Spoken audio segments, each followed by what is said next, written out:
Hey folks, it's time for Frugal Prepper. So I get this question a lot from people on YouTube and elsewhere. Is the groundhog got in my garden? The squirrels get in my garden? How do I keep them out? So the cheapest and easiest way I've found is an electric fence. It's really simple to do. So you're going to need to get a ground rod. And if you can see, there's a ground rod right there. That's like 6 feet long. You got to hammer it down on the ground, but it's not really that hard to do. And then you have to get a controller. So up here is my controller. And then I have this wired into a plug with a switch on it. And that way I can just plug that in, and if I need to get in the garden, turn it on. I built this little wood house to keep it all safe from the weather. Just because I didn't get a waterproof one because it's cheaper, and I just built this little house out of some wood and I put it in there. Then you have these two wires, and one will be marked ground and one's marked fence. So those wires run down. The ground one just runs over to your grounding rod, and then the one marked fence comes out the back here and it hooks onto the wire for your fence. So then you just have to run that. Let me turn this off while I'm showing it to you so I don't zap myself. Then you just run that on these. You can get these little plastic insulators. It's like $4 or $5 for a big bag of them. I put in the 4 T-posts. Those are a couple bucks at Tractor Supply. And I just have one in each corner. That way I can pull the wire nice and tight to the corners. You just wrap it around and pull it down to the next corner. And then these are the fiberglass rods. They're like $1 a piece or something. And they just run. You just stick them in the ground. They just stick straight down in the ground. And you put your wires right in the plastic things. This can hold 4. So you can put a third one here and a fourth one on top. Me being in the city, there's no like deer or foxes. It's mostly going to be groundhogs, raccoons, possums, squirrels, things like that. So even the squirrel, when he comes up, he'll sniff that bottom wire and touch it with his nose and shocked and run away. But if you have larger animals, you might want to run the top 2 wires as well. Hang on, there goes my phone.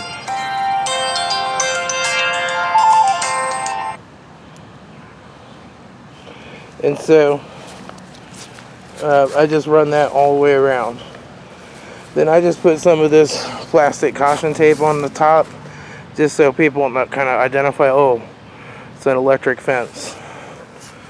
And since I'm not running the top wires, I don't have to worry about a gate or anything. I just have this one last piece of caution tape with a bow in it. I can untie that and step over the wires and go inside. I'll show you the wire that I use. I got that at Tractor Supply as well.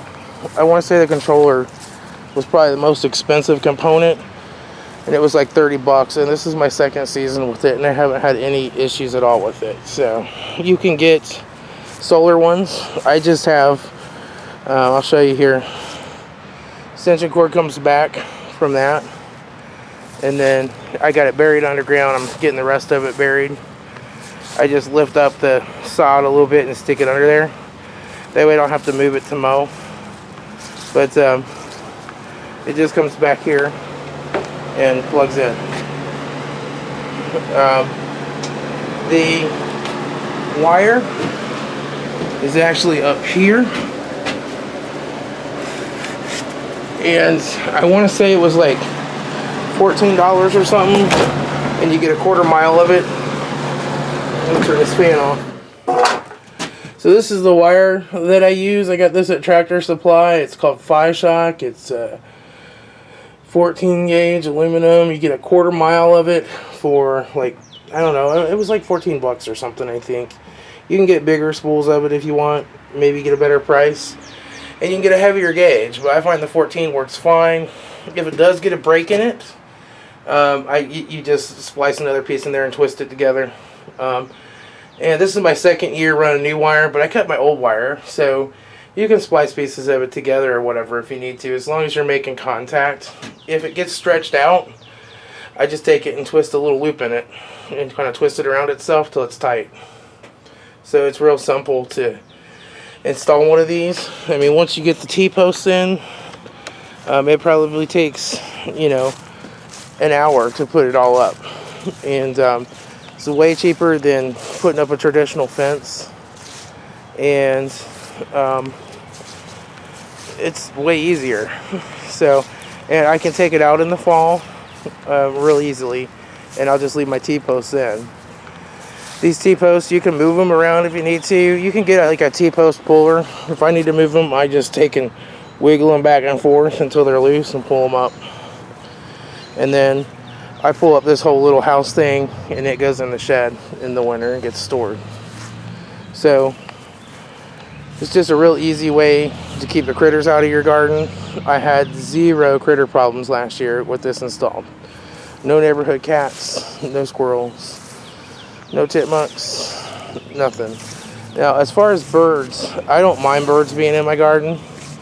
So I actually normally have a bird feeder up, but it's inside right now because they eat the bugs. And I'm fine with that. I know in some places the birds will really eat tomatoes. I just never have had that problem, ever. So the birds typically don't eat anything out of my garden. They'll just eat the bugs and stuff out of the garden while they're here visiting the bird feeder. Another thing about squirrels, you gotta make sure if you got a tall tree nearby, can they jump and like get onto your T-frames? So watch out for that kind of stuff. But hopefully your garden's away from the trees so it gets sun. So that's how that works. I'll just kind of back up so you can see it from a distance. And see, it's just all squared in and nice and neat. And what I can do is I can lift the lawnmower right over where I can untie that tape, mow it real close. The other thing about an electric fence, you have to really make sure that you weed eat along the bottom well and that no grass touches it, because grass or vegetation touching it will make it ineffective. I mean, 1 or 2 pieces won't kill it, but more than that, it's going to start to ground it out and it won't be effective. And I keep the hedges trimmed away from it real well right here as well.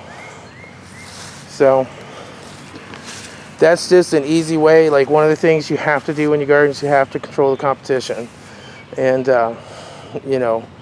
everything will want to eat your garden. The groundhogs will move in. Like, hey, look, a Mittleider Garden. And the first year I didn't have this, and I just tried trapping them. And as soon as I trapped one, another one moved in.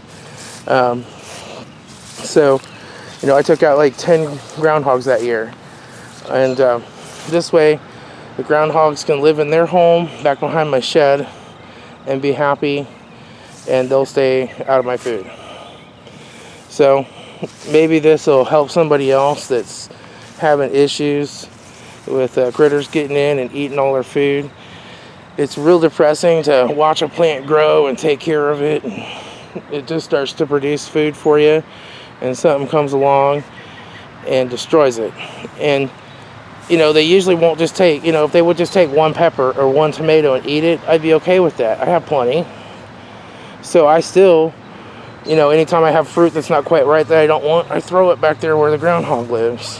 He gets something to eat.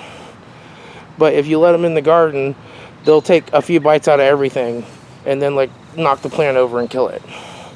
So it's best that they keep to their side of the electric fence and my food stays on its side of the electric fence. It doesn't hurt the animal. I've gotten shocked by this plenty of times. It's much less than getting shocked by, say, a spark plug wire. But it does give you a little jolt and makes you think twice.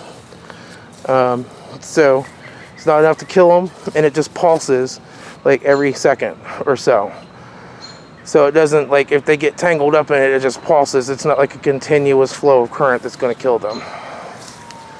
And this controller also, if it stays shorted to ground for too long, will shut itself off. And that's the idea, that if an animal or something got tangled up in it, it wouldn't just continuously shock them, it would shut itself down. So that's all I have, folks. This time, Frugal Prepper. It's getting dark. I got to put all this stuff away. I've been digging some more soil out back there, trying to get this down to bare soil around the garden. Slow process for somebody as fat that smokes as much as I do, but I'll get it eventually. Just do a little every day. Everybody, be happy and be frugal out there.